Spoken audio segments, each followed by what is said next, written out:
नमस्कार बच्चों, आज हम अध्ययन करेंगे इटली का एकीकरण। इटली का एकीकरण जो 1815 में प्रारंभ होकर 1870 तक चलता रहा। इस एकीकरण में जिन देशभक्तों का योगदान रहा उसमें यूसुफ माज़िनी, जिसने तरुण इटली की स्थापना की, जिसके माध्यम से इटली के लोगों को नैतिक रूप से इटली के एकीकरण के लिए जागृत किया। इस एकीकरण को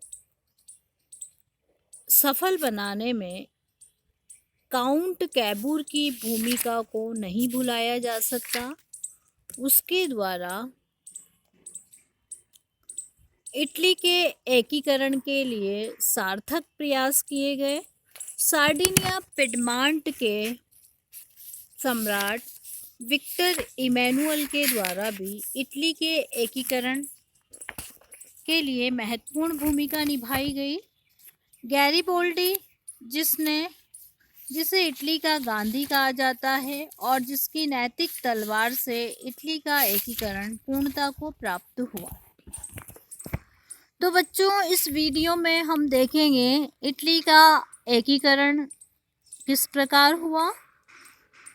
प्रारंभ में इटली कितने भागों में विभक्त था, उन भागों पर किन विदेशी राज्यों का हस्तक्षेप था।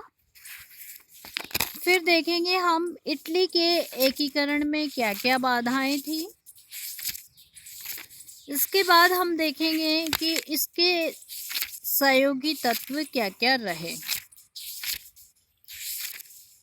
तो बच्चों, अब हम देखते हैं कि इटली के कौन कौन से राज्य और किस पर किसका शासन था। ये बच्चों इटली का नक्शा है। 1815 में इटली किस प्रकार का था वो आप इस मैप में देख सकते हो। हम देख रहे हैं सार्डिनिया, ये सार्डिनिया लोम्बार्डी और वेनेशिया के राज्य हैं, ये वाले और ये वाले। इन दोनों पर, इटली के इन दोनों राज्यों पर ऑस्ट्रिया का प्रभुत्व था। ऑस्ट्रिया इटली के एकीकरण में सबसे बड़ी बाधा था और ये दोनों राज्य उत्तर पूर्व में लोम्बार्डी और वेनेशिया प्रदेश थे, जिन पर ऑस्ट्रिया का आधिपत्य था। अब बच्चों हम देख रहे हैं ये तीन राज्य है, परमा, मोडेना और टस्कनी। इस पर भी ऑस्ट्रिया के ये तीनों राज्य स्वतंत्र थे, किंतु उन पर भी ऑस्ट्रिया का प्रभाव था। फिर आप जो मैप में ये रेड वाला पार्ट देख रहे हैं, ये पोप का स्वतंत्र राज्य है, अर्थात ये रोम था और इस पर स्वतंत्र राज्य था पोप का। दक्षिण में तीन राज्य हैं, नेपल्स और सिसिली, जो फ्रांस के अधीन थे। इस पर फर्डिनेंड प्रथम का शासन था और ये बुर्बा वंश के अधीन थे।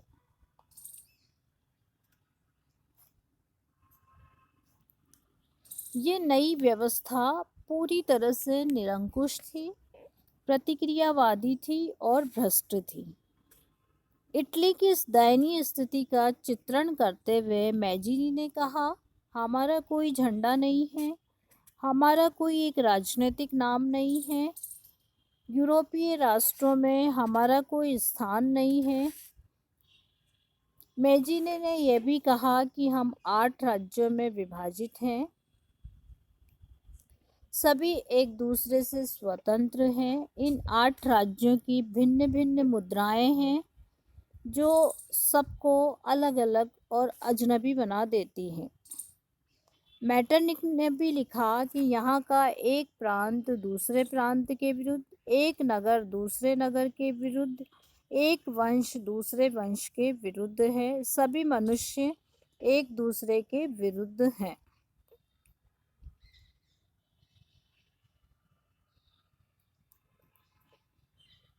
इटली के ये जो लोग थे, ये क्रांतिकारी विचारधारा से प्रभावित थे। नेपोलियन बोनापार्ट द्वारा उसमें राष्ट्रीय एकता की भावना को जागृत किया गया। वे निरंकुश, स्वेच्छाचारी, प्रतिक्रियावादी और अत्याचारपूर्ण शासन को सहन करने के लिए तैयार नहीं थे। अतः इटली के देशभक्त थे, वो अपने देश को स्वतंत्र और संगठित करने के प्रयत्न करने लगे थे। इटली के लेखकों और साहित्यकारों ने भी राष्ट्रीयता की भावना को उत्तेजित करने में योगदान दिया था। नेपोलियन के जो आक्रमण हुए थे बच्चों, हमने नेपोलियन बोनापार्ट पढ़ा और उसमें देखा कि इटली में उसने किस तरह एक नई व्यवस्था का सूत्रपात किया।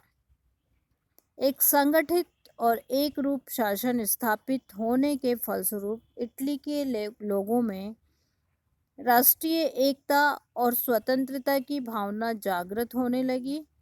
1815 की वियना व्यवस्था से इटली छोटे छोटे राज्यों में विभाजित हो गया था। इटली के उत्तर पश्चिम में सार्डिनिया और पिडमांट के राज्य थे। इस पर सेवाई वंश का शासन था। लोम्बार्डी और वेनेशिया उत्तर पूर्व में थे, जिन पर ऑस्ट्रिया का प्रभुत्व था। परमा, मोडेना और टस्कनी, इन पर ये स्वतंत्र राज्य थे, परंतु अप्रत्यक्ष रूप से ये ऑस्ट्रिया के अधीन थे। मध्य में पोप का राज्य था। दक्षिण में नेपल्स और सिसिली के राज्य थे।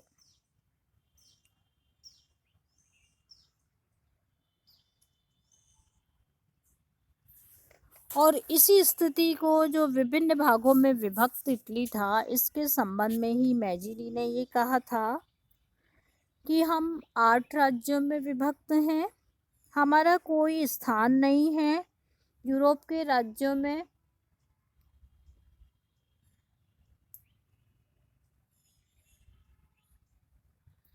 इन 8 राज्यों की भिन्न भिन्न मुद्राएं हैं जो हमें एक दूसरे से अलग करती है और हमें अजनबी बनाती है। एक प्रांत दूसरे प्रांत के विरुद्ध है, एक नगर दूसरे नगर के विरुद्ध है और एक वंश दूसरे वंश के विरुद्ध है। तो बच्चों, अब हम देखेंगे कि इटली के एकीकरण में क्या क्या बाधाएं थी। जैसा कि हमने देखा, आप इस मैप के माध्यम से ये देख रहे हैं कि सबसे बड़ी बाधा इटली के एकीकरण में जो थी वो ऑस्ट्रिया का शासन। इटली में ऑस्ट्रिया का नियंत्रण था। हमने देखा लोम्बार्डी, वेनेशिया ऑस्ट्रिया के अधीन थे। परमा, मोडेना, टस्कनी, इन पर भी ऑस्ट्रिया का प्रभाव था। तो स्वयं कैबूर लिखते हैं कि इटली के एकीकरण में ऑस्ट्रिया प्रमुख शत्रु है। फिर दूसरा कारण हम देखेंगे जो इटली के एकीकरण में बाधक था, वो था पोप का असीमित अधिकार क्षेत्र। बच्चों, हम जो मैप में देख रहे हैं रेड वाला इलाका, इसमें हम देख सकते हैं कि इस रेड वाले इलाके ने, यानी कि इस रोम ने इटली को 2 भागों में विभक्त कर रखा है। और दूसरी बात ये है कि पोप के राज्य को जीतना भी मुश्किल था, क्योंकि यहाँ जो जनता थी वो रोमन कैथोलिक लोग थे और रोमन कैथोलिक लोगों को नाराज करना किसी भी शासक के लिए मुनासिब नहीं था। तो इटली की स्वतंत्रता में या इटली की एकीकरण में जो बाधक तत्व था वो रोम का राज्य था। तीसरा जो हम देखते हैं बाधा, उसमें ये देखते हैं कि राजाओं में ईर्ष्या। किसी भी शासक में राष्ट्रीय एकता के लिए त्याग की भावना विद्यमान न थी। इटली की राष्ट्रीय एकता के लिए वो अपने स्वार्थों का बलिदान करने के लिए तैयार नहीं था। 5वां कारण बच्चों हम देखते हैं इटली के एकीकरण में मत वैभिन्न। कुछ लोग इटली के पूर्णतः जो गणतांत्रिक स्वरूप था उसके समर्थक थे। कुछ लोग चाहते थे कि रोम के पोप की अध्यक्षता में संघीय राज्य की स्थापना हो। कुछ लोग सार्डिनिया पिडमांट के नेतृत्व में इटली का एकीकरण चाहते थे। तो बच्चों, हमने देखा कि इटली के एकीकरण में क्या क्या बाधाएं थी। पहला हमने देखा, आप ऐसे कैसे ही देख सकते हैं आप, ऑस्ट्रिया बाधक तत्व था, पोप का स्वतंत्र राज्य बाधक था। नीचे हम देखते हैं कि फ्रांस भी उसकी स्वतंत्रता में बाधक था। तो इस प्रकार से इटली के एकीकरण में अनेक प्रकार की बाधाएं थी। इसके बावजूद इटली का एकीकरण संपन्न हुआ और उसको संपन्न कराने में जिन संस्थाओं और देशभक्तों का योगदान रहा वो इस तरह हैं। सबसे पहले बच्चों हम देखेंगे कार्बोनरी संगठन का योगदान। ये जो कार्बोनरी संगठन था, जैसा कि नाम से स्पष्ट है, कोयले की खानों में काम करने वाले मजदूरों का ये संगठन था और इसका जो केंद्र था वो नेपिल्स में था। और इसका जो प्रमुख उद्देश्य था विदेशियों को इटली से बाहर निकालना और वैधानिक शासन की स्थापना करना।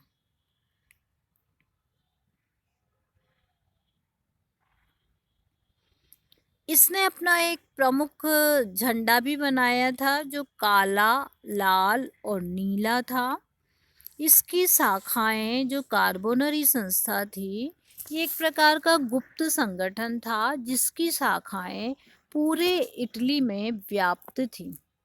सभी वर्गों के सदस्य इसके मेंबर्स थे और ये इसके नेतृत्व में 1831 तक इटली का स्वाधीनता संग्राम चलता रहा। इसके नेतृत्व में 1820 और 21 में विद्रोह हुआ। इस विद्रोह को दबा दिया गया। 1830 में पुनः विद्रोह हुआ, उस विद्रोह को भी दबा दिया गया। तो 1820 से 1830 में इटली की एकता के लिए जो भी प्रयास हुए वो सब असफल रहे और इटली के देशभक्तों को इस बात का यकीन हो गया कि जब तक ऑस्ट्रिया के आधिपत्य का अंत नहीं होगा तब तक इटली अपनी स्वतंत्रता और एकता स्थापित नहीं कर सकता। विदेशियों को शीघ्र अतिशीघ्र अंत करना आवश्यक है। इसके लिए कार्बोनरी संस्था ही पर्याप्त नहीं है। तो कार्बोनरी संस्था द्वारा इटली के एकीकरण की अलख जगाने का प्रयास किया गया।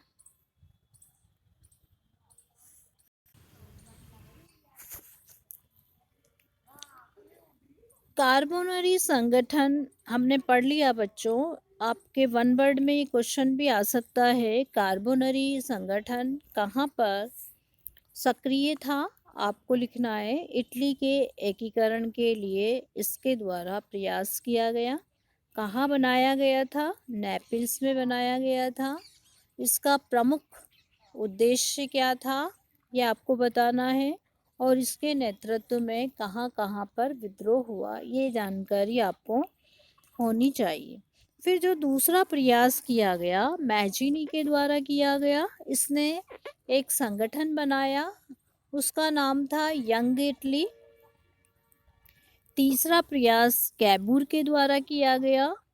चौथा प्रयास गैरिबोल्डी के द्वारा किया गया और पांचवा प्रयास इटली के एकीकरण के लिए विक्टर इमैनुअल के द्वारा किया गया।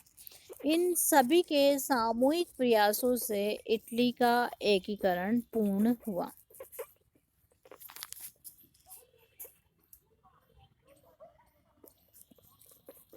तो बच्चों, हमने देखा इटली के एकीकरण में कौन कौन से देशभक्तों का योगदान रहा। इटली के कितने राज्य थे, वो कहाँ-कहाँ थे, ये हमने जाना। और एकीकरण से पूर्व इटली की स्थिति किस प्रकार की थी।